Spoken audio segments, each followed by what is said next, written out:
केंद्र सरकार की ओर से लोगों से ये अपील की हुई है कि लॉकडाउन के दौरान किराया न दे पाने वाले किराएदारों को न निकाला जाए, लेकिन केंद्र की इस अपील को बीजेपी के नेता ही मानने को तैयार नहीं हैं।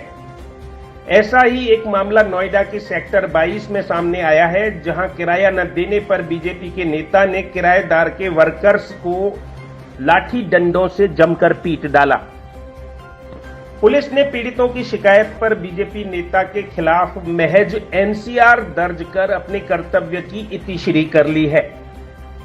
राकेश कुमार पटवा सेक्टर 28 के निवासी हैं। वे अपनी शिकायत लेकर एसीपी ऑफिस आए। उनका आरोप था कि उन्होंने अपने साथियों के साथ सेक्टर 22 में ओरिएंटल बैंक के ऊपर अपना इंस्टीट्यूट 24 जनवरी को खोला था। जनवरी से मार्च तक का उन्होंने पूरा पेमेंट कर दिया था। मार्च से लॉकडाउन शुरू हो गया तो उन्हें घर में ही रहना पड़ा, जिसके कारण उनके समक्ष पैसों की किल्लत हो गई। इसके बावजूद उन्होंने अपने स्टाफ को नहीं निकाला और उन्हें 50% सैलरी देते रहे, जबकि मकान मालिक नरेश शर्मा ने उन पर किराया देने का दबाव बनाना शुरू कर दिया।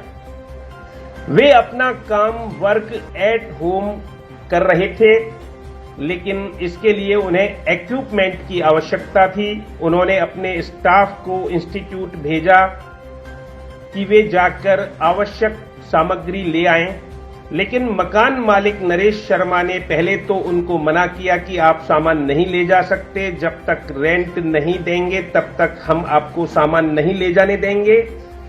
इसके बाद उन्होंने वर्कर्स को दरवाजा बंद करके लाठी डंडों से जमकर पीटा। राकेश का कहना था कि उन्हें नहीं मालूम था कि नरेश शर्मा बीजेपी के नेता हैं, मगर इतना पता था कि वे प्रभावशाली हैं।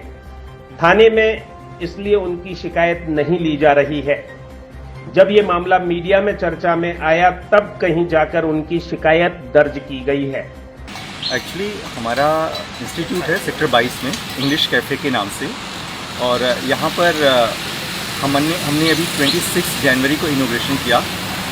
हम लोग टाइम पर रेंट दे रहे हैं, लेकिन यहाँ के जो मकान मालिक हैं वो हमें काफ़ी परेशान करने लग गए कि लॉकडाउन जब से शुरू हुआ है तब से वो कह रहे हैं कि आप रेंट पे कीजिए, इलेक्ट्रिसिटी बिल पे कीजिए। तो जैन का, फेब का, मार्च का मैंने पूरा पेमेंट उनको कर दिया था। मार्च से लॉकडाउन शुरू हो गया। अप्रैल में अभी जब शुरुआत हुई है, मतलब हम लोग सारे लोग घर पे रहने लग गए, तो हमारे पास इतने पैसे तो है नहीं अब, बिकॉज हमारे जितने स्टाफ हैं हम सारे लोगों को अभी भी कंटिन्यू कर रहे हैं और हम चाह रहे हैं कि उनको हम किसी भी तरीके से सर्वाइवल दे पाएँ।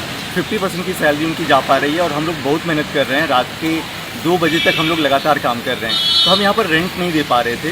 इन्होंने हमें बहुत बार प्रेशराइज़ किया, और फिर अभी हम लोग वर्क फ्रॉम होम हैं तो हमें वहाँ पर टेलीविज़न की ज़रूरत पड़ रही है या जो भी इंस्ट्रूमेंट की ज़रूरत पड़ रही है, तो हमने अपने स्टाफ को भेजा, जो हमारे ऑफिस बॉयज़ हैं उन लोगों को भेजा कि आप प्लीज़ सामान लाइए। तो इन्होंने वहाँ से 2 सामान लिए। पहले तो उन्होंने कुछ LEDs ले गए, और उसके बाद फिर कल ये लोग आए थे इन्वर्टर लेने के लिए। अभी तो हमारा पूरा इंफ्रास्ट्रक्चर यहीं पर लगा हुआ है, लेकिन इन्होंने क्या किया कि उन लोगों को पहले मना किया कि आप इन्वर्टर नहीं ले जा सकते, आप धीरे धीरे करके सारी चीज़ें खाली कर रहे हैं। हमारा तो सब कुछ यहीं पर पड़ा हुआ है, केवल हमें कुछ ऐसी ज़रूरत की चीज़ें चाहिए जिससे कि हम अपना काम कर पाएँ और लोगों को सर्वाइवल दे पाएँ।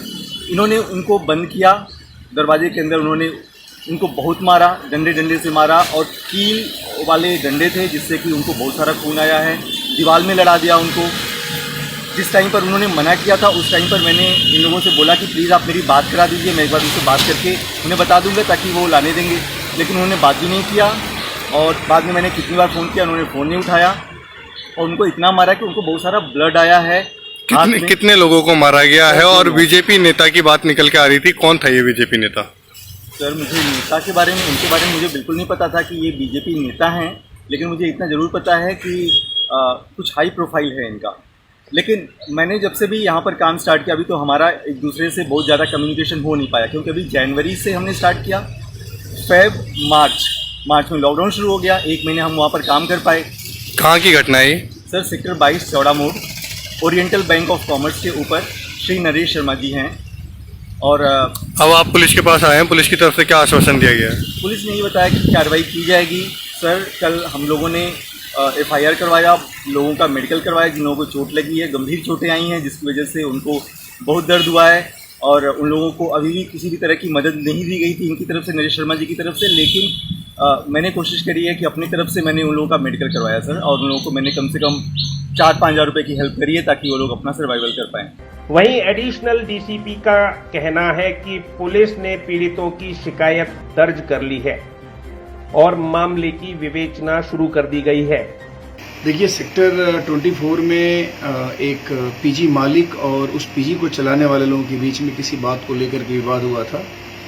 इसमें जो पीजी चला रहे थे, जिन्होंने किराए पे लिया था और संभवतः रह भी वहीं रहे थे, उन लोगों का पीजी मालिक के साथ मारपीट होना बताया गया है। जो पीजी चलाने वाले थे उनका आरोप है कि जो पीजी के मालिक हैं उन्होंने उनके साथ मारपीट की है। सूचना मिलने के बाद तुरंत हम लोगों ने उसमें मेडिकल कराया है और जो भी वैधानिक कार्रवाई की जा रही है। सर, जो वो यहाँ पीड़ित हैं उनका कहना है कि वो बीजेपी के नेता हैं, इसलिए उनकी FIR बहुत लेट हुई है। नहीं, ऐसा कुछ नहीं है। वो जो भी लिख करके दिया गया उसके हिसाब से पहले उसमें जांच की गई और कार्रवाई की गई। उसमें ऐसा कोई डिले का कोई मतलब ही नहीं बनता। तो बात करें तो किस चीज़ को लेकर ये पूरी मारपीट हुई है? अब देखिए, उसमें हम जांच कर रहे हैं, अभी जांच के बाद चीजें क्लियर हो जाएंगी। लेकिन जैसा बताया जा रहा है कि वो जो किराए का विवाद था कुछ उन दोनों के बीच में, उसी के चलते मारपीट हुई। कितने लोगों के खिलाफ सर मुकदमा दर्ज करा लिया? अब मैं एग्जैक्ट आपको नंबर बता सकता हूँ, उसके बाद ये तहरीर रहेगी हमारे पास, उसकी जो कॉपी आएगी उसके बाद बता सकता हूँ। जबकि स्पष्ट है कि जो शिकायत दर्ज की गई है वो महज NCR की 323, 552, 504 और 506 धाराओं के तहत दर्ज की गई है, जिसमें पुलिस का हस्तक्षेप सिर्फ इतना होता है कि वे धारा 144 के तहत शिकायत जिसके विरुद्ध की गई होती है उसका चालान कर देती है।